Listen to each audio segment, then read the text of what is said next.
함께 나누실 수 있기를 주의 이름으로 축복합니다. 오늘은 우리 함께 보신 본문을 중심으로 잠시 은혜를 나누겠는데, 시대의 표적을 분별하라. 시대의 표적을 분별해라. 여러분, 오늘 말씀을 쭉 읽어 보시면 어디서 많이 보셨던 기억이 나시나요? 사실은 이렇게 예수님께 표적을 구했던 게 오늘 처음이 아니라 지난 12장에서도 한번 표적을 구한 적이 있어요. 그때도 예수님께서 똑같은 대답을 주셨습니다. 악하고 음란한 세대가 표적을 구하지만 나는 너희들에게 요나의 표적 외에는 너희들에게 줄 게 없다. 그 말씀을 한번 하셨어요. 12장하고 16장하고 이렇게 이제 집에 가서 한번 말씀 듣고 한번 비교해 보십시오. 그러면 여러 가지 이제 거의 똑같은데 몇 가지 차이가 조금 있기는 합니다. 근데 그 중에 가장 큰 차이가 뭐냐면 1절을 한번 다시 보실까요? 1절. 바리새인과 사두개인들이 와서 예수를 시험하여 하늘로부터 오는 표적 보이기를 청하니, 이렇게 되어 있죠. 여러분, 이 12장과 이 16장의 가장 큰 차이 중에 하나가 뭐냐면 앞에 그 노랗게 칠해진 부분 보세요. 바리새인과 사두개인들이 왔다, 이렇게 되어 있잖아요. 근데 원래 12장은 누구랑 누가 왔냐면 바리새인과 서기관들이 옵니다. 바리새인하고 서기관은 사실은 어떤 그 신학적인 노선이나 정치적인 성향이 딱 맞습니다. 그러니까 아주 절친, 우리 요즘 애들 말로 절친입니다. 이들은 평소에도 아주 가깝고 크게 이견이 없습니다. 그러니 뭐 그렇게 싸울 일도 없어요. 근데 여러분, 이 바리새인하고 16장으로 가면 사두개인이 함께 와요. 여러분, 이 조합은 마치 우리 정치권으로 비교해서 말하자면 우리 그 여당과 야당이 지금 함께 지금 예수님께 온 겁니다. 그러니까 사실은 이 바리새인하고 사두개인은 이 신학적 입장도 완전히 다릅니다. 그리고 정치적인 입장도 당연히 다르겠죠. 왜냐하면 이스라엘 사회는 신정국가이기 때문에 신학적인 노선이 다르면 정치적 노선도 달라요. 우리야 지금 신정국가가 아니기 때문에 그렇지 않지만 이들은 하나님의 이 율법이 곧 헌법이기 때문에 이 율법에 대한 해석에 따라서 나라를 다스리는 게 다르고 백성을 지도하는 게 다르죠. 그렇기 때문에 이 바리새인하고 여러분 이 사두개인이 같이 왔다는 이 모양이 아마 지금 우리의 눈에는 뭐 전혀 이상해 보이지 않는데 유대인들의 입장에서 보면 야, 이거 무슨 일이야? 저 두 종파가 지금 같이 모였네. 되게 이상한 그림인 거예요. 실제로는. 다들 의아해 하면서 저들이 왜 왔을까? 저 섞일 수 없는 저 두 그룹이 지금 섞여서 지금 예수님께 와서 표적을 구하고 있습니다. 근데 하늘로부터 오는 표적을 구하고 있다. 어제의 그 적이 오늘의 뭐 동지라는 말 여러분 아시죠? 뭐 어저께는 의견이 달라서 적이었는데 오늘은 둘이 또 친구가 됩니다. 이유는 뭘까요? 그렇죠. 뭔가 같은 목적이 생겼을 때 적이라 할지라도 친구가 얼마든지 될 수 있지 않습니까? 우리도 가만 우리의 삶을 되돌아보면 나랑 크게 이렇게 견해도 다른 사람이 있는데 어떤 한 가지 목표를 놓고는 또 하나로 똘똘 뭉칩니다. 그러다가 그 목표가 이루어지거나 그 목표가 사라지면 또 어떻게 될까요? 또 원수됩니다. 그냥 하나의 목적과 하나의 그 뜻을 이루기 위해서 잠시 그걸 뭐라고 표현해야 될까요? 야합? 이렇게 표현해도 될까요? 그렇게 된 겁니다. 정말 이렇게 마음을 주고받는 사이가 된 것이 아닙니다. 여러분, 누가복음 23장 12절을 화면을 통해서 한번 보실까요? 헤롯과 빌라도가 전에는 원수였는데 당일에 서로 친구가 되니라. 여러분, 이 누가복음 23장은 예수님의 심판 과정입니다. 예수님을 지금 잡아서 죽이는 그 과정에 헤롯은 왕이에요. 분봉왕. 그리고 빌라도는 로마가 직접 파송한 총독입니다. 여러분 이걸 다 자세히 설명하기에는 시간이 부족하고, 여러분 어쨌든 이 분봉왕이라고 하는 것도 그 지역을 다스리는 통치자고, 빌라도도 총독이기 때문에 로마가 직접 파송한 그 통치자입니다. 여러분 한 지역에 통치자가 2명이 있다. 그러면 서로 손을 잡을까요? 어떻게 될까요? 당연히. 그리고 한 사람은, 헤롯은 그나마 그래도 반쪽짜리 혈통이긴 하지만 그래도 유대인의 피가 섞여 있고, 빌라도는요, 로마 파송자입니다. 한마디로 그 식민지 통치하는 중앙 정부에서 이 저 식민지의 한 구석에다가 총독으로 지금 보낸 거죠. 그러니 여러분 이 둘은 절대로 권력상 가까워질 수가 없어요. 그런데 아까 뒤에 보시면 당일에 서로 어떻게 됐어요? 친구가 돼요. 누구 때문에 친구가 됐을까요? 예수님 때문에. 그런 의미에서 예수님이 아주 큰 역할을 하셨네요. 원수를 친구로 만드셨네. 여러분 정말 예수님이 원수를 친구로 만들어 주신 건가요? 아니요. 예수님이 원수를 친구로 만들어 준 게 아니라 그들이 서로 같은 목적 때문에 친구가 된 것입니다. 예수를 죽여야 한다. 그리고 예수가 밀란의 주동자다. 정치인들은요, 항상 뭐가 걱정이냐면 밀란이 걱정입니다. 여러분, 공무원들 제일 무서운 게 뭔지 아시나요? 민원입니다. 민원 하나 넣으면 끝납니다. 시끄럽게 하지 않습니까? 그러면 그 기관의 평가라든지 이런 것들이 굉장히 낮게 불이익을 당하게 됩니다. 제가 너무 좋은 걸 알려드리나요? 실제로 그렇습니다. 통치자들은 이 민심이 어떻게 흐르느냐가 중요하지, 이게 진리냐 진리가 아니느냐 이건 중요하지 않습니다. 백성들이 어떤 걸 원하는지, 소요가 일어날지 일어나지 않을지, 왕이고 총독이니까 그런 거에 신경이 쓰여서 예수 때문에 지금 백성들이 지금 밀란이 나게 생겨서 지금 친구가 되고 있습니다. 여러분 이 바리새인과 사두개인, 헤롯과 빌라도가 원수였다가 손을 잡는 모습, 여러분 어떤 말씀이 번뜩 생각이 나나요? 구약에 여러분 시편 말씀이 번뜩 생각나시죠? 우리 시편 2편을 화면을 통해서 한번 보여주실까요? 시편 2편에 보면 참 이게 대단한 예언의 시입니다. 어찌하여 이방 나라들이 분노하며 민족들이 헛된 일을 꾸미는가. 2절에 세상의 군왕들이 나서며 관원들이 서로 꾀하여 여호와와 그의 기름 부음 받은 자를 대적한다. 여기 보세요. 이방 나라들, 민족들, 2절에 세상의 군왕들, 관원들, 힘 있는 사람들이 지금 어떻게 해요? 다 모입니다. 바리새인, 서기관, 사두개인, 분봉왕, 헤롯 안티파스거든요. 헤롯 대왕의 아들입니다. 헤롯 안티파스, 그 다음에 로마가 파송한 제 5번째 총독 빌라도. 여러분 이 모든 힘 있는 사람들이 지금 다 서로 꾀하다 이렇게 되어 있습니다. 이 서로 꾀한다는 단어를 원어로 찾아보니까 이렇게 되어 있습니다. 하나가 되어 세워지다, 하나가 되어 설립하다. 즉 하나가 됐다는 거예요. 정치적으로, 종교적으로 모든 면에서 다 다른 입장인데 평소에는 인사도 하지 않는 서로들이 딱 하나의 목적으로 하나가 됐습니다. 서로 꾀했습니다. 여러분 이 시편 2편의 말씀이 오늘 정확하게 지금 누구에게 이루어지고 있습니까? 그렇죠. 예수 그리스도를 중심으로 해서 이루어지고 있습니다. 그리고 실제로 시편 2편의 예언도 그 예언입니다.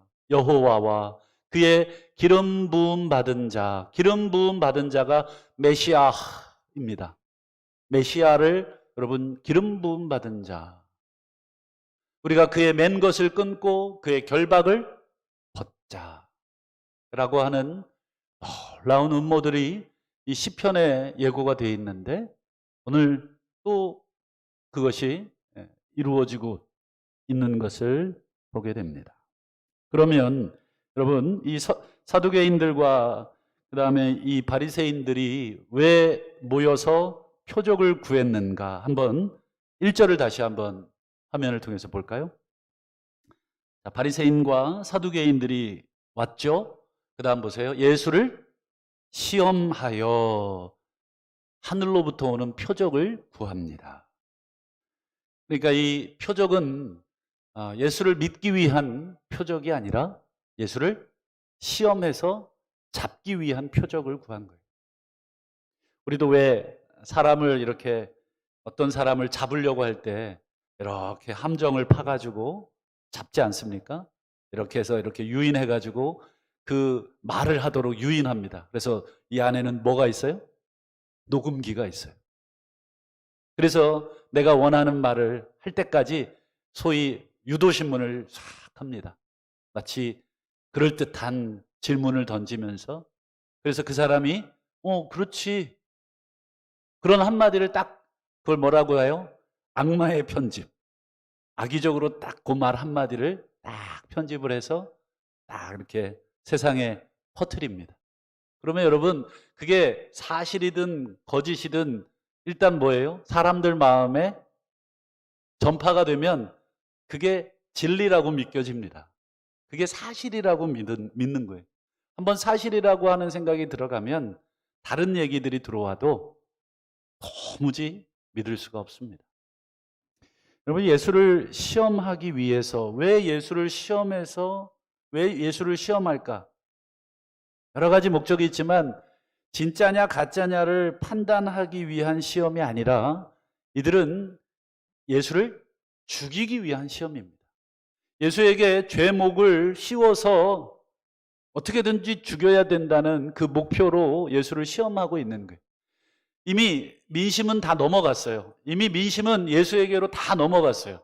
이제 남은 것은 민심을 돌이키는 게 아니라 뭐예요? 정치적으로 이 사람을 죽이는 방법 외에는 없다. 예수를 정치적으로 어떻게 죽일 거냐. 그래서 제일 중요한 게 반란자입니다. 반란자. 그리고 계속해서 왕 이쪽으로 몰고 갑니다. 그래서 여러분 아시는 것처럼 네가 왕이냐? 일단 왕이라는 말 한마디를 딱 하는 순간 끝나는 겁니다. 예수를 시험하는 목적 중에 하나가 여러 가지가 있는데 바로 죽이려고 하는 것. 우리 신명기 13장 5절을 한번 화면을 통해서 보여주실까요? 그런 선지자나 꿈꾸는 자는 어떻게 합니까? 죽여라. 그런 선지자 앞에 그런이 있죠. 그런이 무슨 뜻일까요? 뒤에 보세요.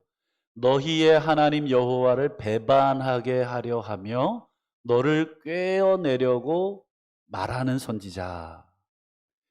그런 선지자는 죽여라. 예수님의 말 한마디를 책잡으려고 합니다. 그래서 끊임없이 율법에 대한 질문을 던집니다. 율법을 어떻게 해석하느냐? 그리고 율법을 어떻게 준행하느냐? 그래서 지난 15장까지 해서 여러분 예수님이 막 율법 가지고 어떤 공격을 받았는가 하는 거 잘 아시죠? 여러분 뻑하면 헌법책 들고 오는 사람 조심하시기 바랍니다. 법이 이러니 저러니 제일 무서운 사람입니다. 언제 여러분들 뒤통수 칠지 모르는 사람입니다. 서기관, 바리새인, 사두개인 다 율법 박사들이에요. 사두개인들은 성전 제사장의 후손들입니다. 제사에 정통한 사람들이에요. 여러분 그 당시 성전은 지금의 청와대, 전 세계를 또 장악하고 있는 전 세계의 정보 중심입니다. 성전을 장악하고 있는 사람들이 예수를 죽여야 되니까 율법에 대한 그리고 성경의 가르침에 대한 이런 것들을 잡아낼 수밖에 없습니다. 그래서 여러분 누가복음 23장 2절을 한번 화면을 통해서 보여드릴까요? 결국 예수를 죽입니다. 죽이는데 성공합니다. 그 중에 한 제목을 이렇게 설명하죠. 고발하여 이르되 우리가 이 사람을 보니까 우리 백성을 미혹하더이다. 이 미혹한다 이 말이 바로 아까 말씀드린 신명기 13장 5절에 여호와를 배반하게 하고 너희들을 꿰어 내려고 말하는 것. 이게 미혹입니다. 종교적으로도 일단 제목을 하나 씌워놨습니다. 이제 정치적으로 제목을 또 씌워서 예수님을 서서히 어떻게 합니까? 마치 맹수가 자신의 먹잇감을 몰아가듯이 하나씩 포석을 두고 있는 거죠. 참 무서운 사람들이 아닐 수가 없습니다. 결국 예수를 거짓 선지자, 백성들을 미혹하는 자로 몰아가 죽이려고 하늘로부터 오는 표적을 또 요청하는 거예요. 한번 표적 한번 보여주시죠. 그거 다 적고 있습니다. 어떤 표적, 언제, 어디서, 어떻게, 누가 있었고, 여러분 그거 나중에 다 법정으로 다 가져갈 그런 것들입니다. 그때 예수님이 답을 주십니다. 4절 한번 볼까요? 악하고 음란한 세대가 표적을 구하는구나. 여기도 보시면 이 세대, 즉 지금 자신에게 시험하여 올무에 잡아넣으려고 하는 그들, 바리새인과 사두개인들을 악하고 음란하다. 즉 그들의 의도와 그들의 마음속에 있는 그것들이 어떻다 하는 것을 드러내 보여주고 있습니다. 악하구나, 음란하구나. 너희 속에 가득한 악한 것과 가득한 음란이, 즉 사탄이 너희들을 사로잡고 있구나. 그래서 너희가 나를 죽이려고 표적을 구하는구나. 그러면서 하시는 말씀이 뭐예요? 요나의 표적밖에는 보여줄 표적이 없다. 요나의 표적밖에는 보여줄 표적이 없다. 이 말을 원문을 헬라어를 찾아서 번역을 해보면 이렇게 번역을 해야 맞습니다. 요나의 표적 외에는 너희에게 표적이 주어지지 않을 것이다. 표적을 구하는 너희에게 하나님이 표적을 주실 것이다. 즉 너희는 표적이 주어질 것이다. 근데 요나의 표적을 내가 주마. 이런 말입니다. 요나의 표적을 왜 얘기하셨을까요? 오늘 16장에서는 설명을 하지 않지만 지난 우리 12장으로 기억을 좀 되감아서 한번 살펴보겠습니다. 예수님이 왜 요나라고 하는 사람을 이야기했는가? 한번 마태복음 12장 40절을 한번 볼까요? 요 말씀을 하시고 바로 주신 말씀이에요. 인자가 뭐 쭉 이제 나오는데 요나의 표적밖에는 너희들에게 표적이 주어지지 않을 거다. 이렇게 말씀하시고는 요나가 밤낮 사흘 동안 큰 물고기 뱃속에 있었던 것처럼 인자도 밤낮 사흘 동안 땅속에 있으리라. 핵심은 무엇입니까? 그렇죠. 내가 땅속에 들어갈 거다. 여러분 이게 무슨 얘기입니까? 땅속에 들어가는 사람은 어떤 사람만 들어가요? 그렇죠. 망자만 들어갑니다. 죽은 사람만 땅속에 들어가죠. 물론 요즘에야 뭐 지하가 있어서 뭐 그렇게 내려간다고 해도 이때 당시에 이 표현은 그냥 죽은 사람을 표현할 때 그냥 땅속에 들어간다 이런 말로 합니다. 즉 인자가 땅속에 있을 텐데 며칠간 있을 겁니까? 밤낮 사흘간 있을 것이다. 죽을 것이다. 인자의 죽음이 너희들이 요구하고 있는 표적에 대한 하나님의 대답이다. 너희들은 내 목숨을 지금 강탈하려고 지금 나를 시험하여 표적을 요구하지만 사실은 내 목숨을 거꾸로 너희들에게 이 세대에게 악한 세대, 음란한 세대에게 표적으로 던져줄 거다. 너희들이 내 목숨을 빼앗지 않아도 내가 스스로 내 목숨을 줄 것이다. 여러분 이게 참 얼마나 통쾌한 대답입니까? 그렇지 않습니까? 지금 목숨을 빼앗으려고 지금 시험하는 자에게 내가 지금 목숨을 표적으로 주마. 걱정하지 마라. 여러분, 예수님이 하셨던 말씀이 무엇이냐면, 여러분, 나는 내 목숨을 버릴 권세도 있고 취할 권세도 있다. 내 목숨은 너희들이 함부로 취할 수 있는 것이 아니다. 내가 스스로 내 목숨을 내어놓는 것이다. 세계사에서, 역사에서는 예수가 밀란을 일으키고 반란을 일으킨 자로 십자가형을 당했다고 로마의 역사에 기록될 수는 있어도, 실제로 그렇게 많은 사람들이 알고 있다 해도, 실제로 예수께서는 뭐예요? 스스로 이 세대의 표적으로서의 죽음을 주시는 것입니다. 우리 표적이라는 말, 이게 사인, 세메이온이라는 헬라어인데 이건 사인입니다. 여러분, 이 표적을 보는 바보는 없습니다. 사인을 보는 바보는 없습니다. 그 사인의 너머에 말하고 있는 그 뜻을 보는 것이 사인의 목적이지 않습니까?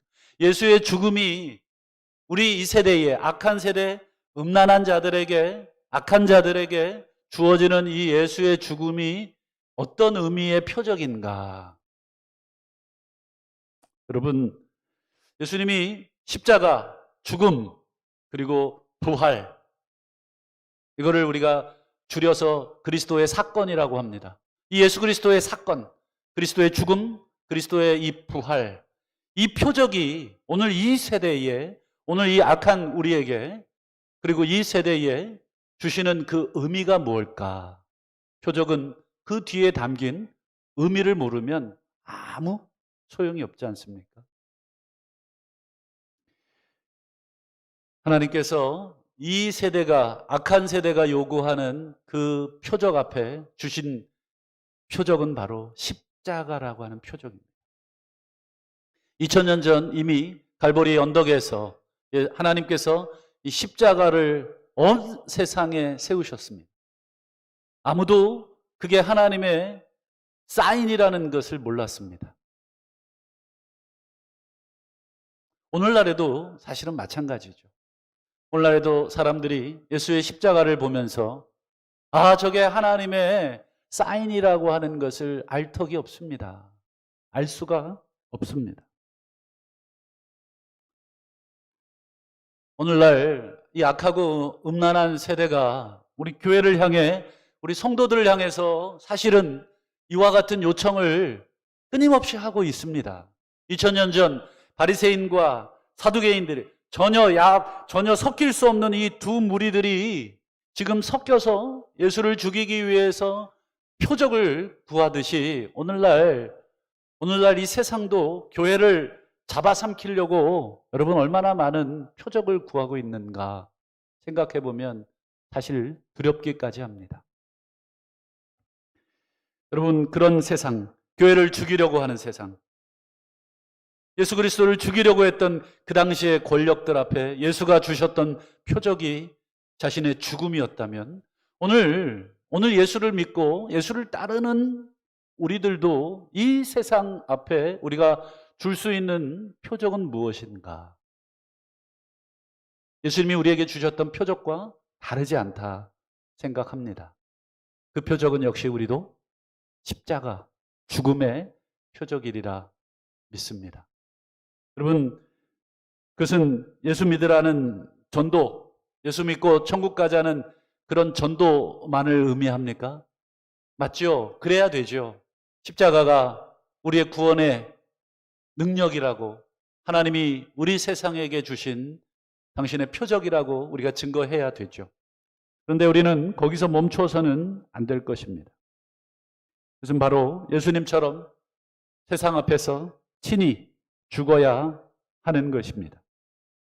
내 자신을 죽이고, 욕심을 죽이고, 탐욕을 죽이고, 헛된 명예와 자리에 대한 탐욕을 죽여야 합니다.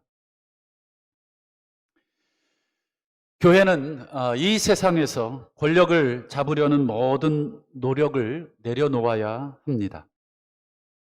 반대로 이 세상에서 오히려 교회는 약한 모습으로, 섬기는 모습으로, 낮아지는 모습으로, 죽어가는 모습으로 서 있어야 합니다. 누가 옳은가 하는 것은 내가 결정할 일이 아닙니다. 누가 옳은가 하는 것은 하나님께서 마지막 때에 하실 것입니다. 사도 바울의 경우를 우리가 생각해 볼 수 있겠습니다. 여러분, 사도 바울이 복음을 위해서 살았던 삶을 가만 돌이켜보고 연구해 보시면 사도 바울이 복음을 위해서 자신의 연약함을 기도했던 적이 있습니다. 특별히 자신의 여러 가지 연약함들 중에 육체의 질병, 사도 바울이 가만 돌이켜보니 복음을 전함에 있어서 자신이 가지고 있었던 육체적인 질병이 하나 있었는데 그 질병으로 인해서 사실 복음이 방해를 받고 있다고 사도 바울이 판단을 한 거예요. 나의 이 질병만 아니었으면 더 힘있게 그리스도가 드러나고 더 힘있게 복음이 증거될 것 같은데 이 질병 때문에 하나님의 복음이 힘이 빠지는 거 아닌가 하여 바울이 몇 번 간절히 기도했다고 나옵니까? 3번 간절히 기도합니다. 바울은 결코 그저 자기의 개인적인 건강을 위해서 기도한 게 아니에요. 그저 내가 조금 더 건강한 삶을 살다가 천국 가고 싶어서 건강을 기도한 게 아니라 복음을 증거함에 있어서 자신의 육체적인 연약함이 오히려 걸림돌이 되지는 않을까 스스로 판단해서 그것을 하나님께서 제거해 주실 것을 기도한 거예요. 그러니까 바울이 그 기도조차도 굉장히 선한 것이죠. 복음을 위해서 내가 하나님 건강 달라고 복음을 증거해야 되는데 이 건강이 하나님의 복음을 증거함에 있어서 방해가 된다고 하나님 고쳐주십시오. 내 주를 위해 살겠습니다. 평생 고쳐주시면 내 남은 여생 주님의 복음을 위해 더 힘쓰겠습니다. 이런 선한 목적으로 사도 바울이 간절하게 그 능력의 사도께서 간절하게 수많은 사람들을 고치고 심지어 여러분 아시는 것처럼 죽은 사람도 일으켰던 그 놀라운 권능을 가진 그 사도 바울이 자기의 몸에 있는 병 하나도 못 고치고 있는 그런 연약함. 뭐라 그럽니까? 사람들이 저가 다른 사람은 고치는데 자기 몸에 있는 병 하나도 못 고치는구나. 이 얼마나 창피한 일이고 얼마나 괴롭습니까? 마치 수많은 사람들은 회심시키는데 마치 자기 가족, 자기 친족조차도 회심시키지 못하는 복음 전도자가 있다면 여러분 그 사람을 우리가 어떻게 생각해야 되겠습니까? 에휴, 자식도 하나 회심 못 시키는 사람이 무슨 복음을 전해. 이렇게 생각하지 않겠습니까? 사도 바울도 똑같은 것입니다. 얼마나 많은 능력이 사도 바울의 몸으로부터 드러났습니까? 사람들은 하나님이 그렇게 하셨다고 생각하는 사람도 있지만 사도 바울에게 주목할 거 아니겠습니까? 사도 바울이 그렇게 했다고. 그런데 정작 사도 바울은 자신의 질병, 자신의 연약함 이런 것들을 가지고 살아가는 것입니다. 그래서 간절히 3번 기도합니다. 그때 하나님이 하시는 말씀, 참 눈물 나는 말씀, 정말 눈물을 넘어서 우라통이 터지는 말씀을 하나님이 하시죠. 우리 고린도후서 12장을 한번 화면을 통해서 보여주시면 하나님이 나에게 바울입니다. 이르시기를 바울아 나의 은혜가 너에게 족하다. 이 말은 뭐예요? 그만 구해라. 너에게 병 하나 있는 게 좋다. 세상 사람들이 그것 때문에 너 손가락질하고 그것 때문에 네가 전하는 복음을 거부한다면 걱정하지 마라. 이는 나의 능력이 약한 데서 온전하여 짐이라. 그러므로 바울이 크게 기뻐함으로 나의 여러 약한 것들에 대해 자랑하리니 이는 그리스도의 능력이 내게 머물게 하려 함이라.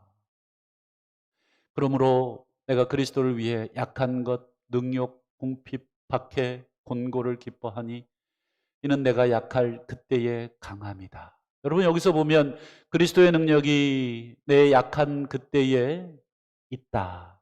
이게 무슨 뜻이겠습니까? 여러분 잘 생각해 보시면 알게 됩니다. 바울이 힘있게 증거해서 누군가가 회심했다면 그게 바울 때문입니까? 아니면 바울의 연약한 그 질그릇 같은 깨지기 쉬운 그 몸에서 역사하는 예수 그리스도 때문입니까? 그렇죠. 예수 그리스도 때문이라는 게. 바울은 자기의 몸에 병을 갖고 있지만 다른 사람의 병을 고쳐줍니다. 그러면 바울에게서 능력이 나온 것입니까? 아니죠. 예수 그리스도에게서 그 능력이 나간 것이라는 것을 알게 되는 거예요. 바울이 크게 깨달았습니다. 아, 내가 강해야 되는구나. 이 세상 앞에 복음으로서 내가 복음을 전하는 사람으로서 이 세상 사람들 앞에 내가 강한 모습으로 내가 승리자의 모습으로 있어야 되는구나. 사회적으로도 성공하고 육체적으로도 건강하고 또 이 모든 면에서 다른 사람들이 범접할 수 없는 위치에 올라가야 사람들이 나를 통해서 복음을 믿을 수 있겠구나. 이렇게 생각한 그 자기 자신을 여러분 꺾은 것이죠. 여러분, 우리에게 연약함이 하나 둘 있는 게 은혜입니다. 육체에 질병이 있으십니까? 그것으로 인해서 세상 사람들이 야, 네 병 하나 못 고치는 예수를 내가 왜 믿냐? 라고 조롱하십니까? 여러분, 개념치 마십시오. 또 여러분, 물질적으로 어려우십니까? 그래서 세상 사람들이 야, 예수 믿는데 니네 하나님은 너한테 그렇게 돈도 안 주시니? 라고 그렇게 얘기하신다면 괴념치 마시기를 바랍니다. 여러분, 내가 부자고 내가 건강하고 내가 지위가 있고 힘이 있어서 그럼 내가 사장이어서 많은 사람들 자, 다음 주부터 교회로 집합. 여러분, 사원들이 교회 집합하지 않겠습니까? 사장님 눈에 잘못 보였다가는 어떻게 되려고요? 여러분, 그렇게 해서 교회 다니게 하는 게 여러분 정말 그리스도의 능력입니까? 아니면 내 능력입니까? 내 능력이에요. 근데 거꾸로 한없이 육체적으로도 연약하고 또 경제적으로도 연약하고 사회적 지위로도 연약하지만 나의 그 십자가의 죽음, 섬김, 겸손, 내 자신을 내려놓음 그런 모습을 통해서 여러분 누군가가 여러분들에게 부장님, 과장님, 사장님 혹시 저도 교회 다녀도 될까요? 내가 사장님을 보니, 내가 과장님을 보니, 내가 대리님을 보니 뭔가가 있는 것 같습니다.